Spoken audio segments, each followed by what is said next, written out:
হয়। এই দুঃখ, কষ্ট, বিপদ আমাদের কোমরকে সোজা করে, আমাদের পায়ের মাটিকে শক্ত করে। চিল্লায় বলেন ঠিক কিনা? প্রতিকূল পরিবেশে কিভাবে বাঁচতে হয় এই দুঃখ কষ্ট আমাদেরকে শিখায়।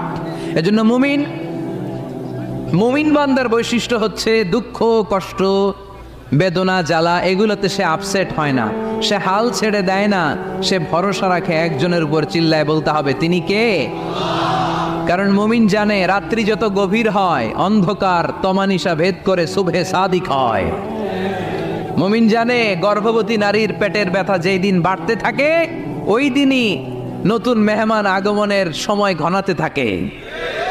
মুমিন জানে তার জীবনে দুঃখ কষ্ট বিপদ যত বাড়তে থাকে সুখের দিন কাছে আসতে থাকে।